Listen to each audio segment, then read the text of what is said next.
Я очень счастлив сегодня встретиться с вами и поздравляю началом года молодежи Казахстана. Елімізде өткен жылы жастардың бастамаларын қолдау үшін 2019 жыл жастар жылы деп жарияланды. Биыл президент Қасым-Жомарт Тоқаев 2020 жылды еріктілер жылы деп бекітті. Павлодар қаласы Назарбаев зияткерлік мектебінде еріктілер қозғалысы мектеп құрылғаннан басталған болатын. Мектеп еріктілері бірнеше әлеуметтік жобаларды іске асыруда.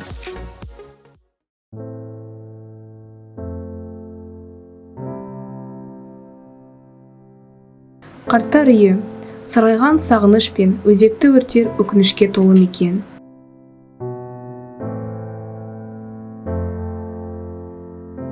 Бірақ мұнда апаларымыздың аялы алақаны мен аталарымыздың батасы бар.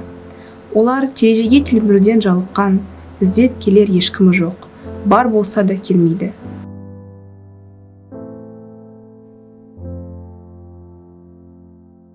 Аянышты.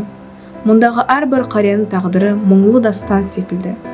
Тағдыр қаталдық танытқан жандарды аз болса да мейірім шуағына бөлеу біздің мақсатымыз.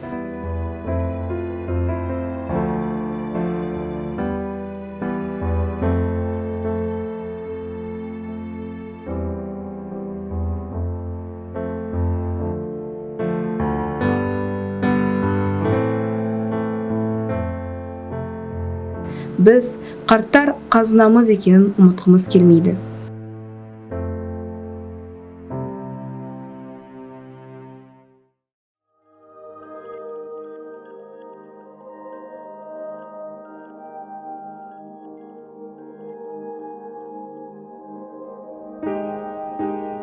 Бірнеше жылдар бұрын елімізде ақжүрек азаматтардың бастамасымен аналар үйлері ашыла бастады.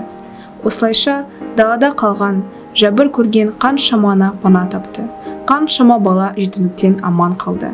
Жарымжан жандардың қайғысымен бөлісіп, сырын тыңдауға біз де бардық. Себебі ешбір ана жылауға тиісті емес. Себебі әрбір бала бақытты болуға лайық. Себебі біз ежелден жесірін қаңғыртпаған, жетімін жылатпаған елміз.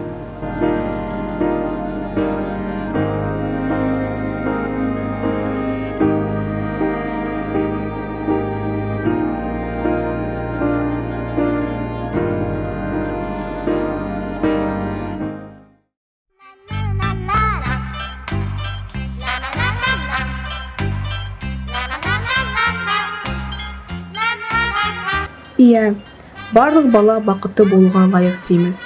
Бірақ туғаннан жүйке жүйесінде ауытқулары бар.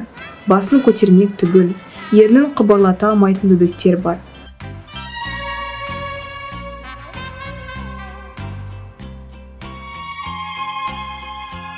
Анасының құрсағына сыйған бұл балалар кейін құшағына сыймағаны өкінішті. Сондықтан жаңа жыл қарсаңында орталыққа барып, жандарына дәру жылы сөз айтып, езулеріне күлкі үйреуге тырыстық.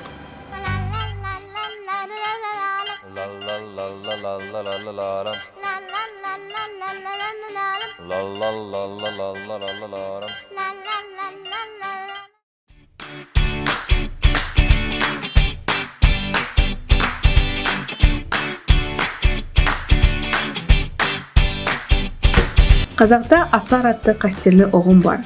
Биыл қар қалың түсіп, қаладағы қозғалыс біршама қиындаған болатын. Біз біргеміз науқанына зияткерлік мектептің оқушылары да белсене ат салысып, мектеп маңайын, Усолка шағын ауданындағы 4-ші балалар емханасына баратын жолды қардан тазалауға қатысты.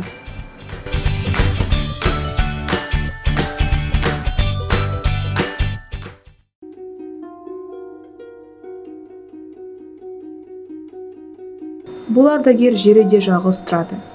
Өткен жылмен салыстырғанда ақ ұлпа қар 2 есе көп жауған. Забот ұйымының еріктілері қарияның үйін қардан тазалаған болатын.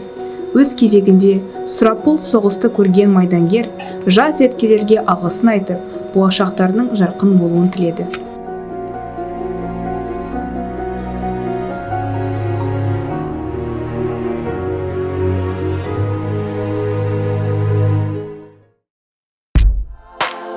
Мейірім бер, жүрегімді тас қылма. Үйдегі ана мейірім бер, түзде жұртқан қасқырға, деп ақындар тілге тиек еткен мейірімге кез келген адам мұқтаж. Қоғамда мейірімге шөлдеген адамдар қаншама. Олардың ішіндегі ең мұқтаждары сал ауруына шалдыққан сары ауыз балалар екені айтпаса түсінікті. Оларға жәрдем беріп, көмек көрсету баршамыздың ортақ парызымыз. Осы орайда забота мүшелері аталған орталықтарда шеберлік сағаттарын өткізіп, білгенмен бөліскен болатын. Иә, кісінің көзіне көзін түссе, мейірімі түседі, дейді халық даналығы. Мейірім, ынсап, ақ пейіл, осы қасиеттер кімнің бойында болса, сол шын адам болады.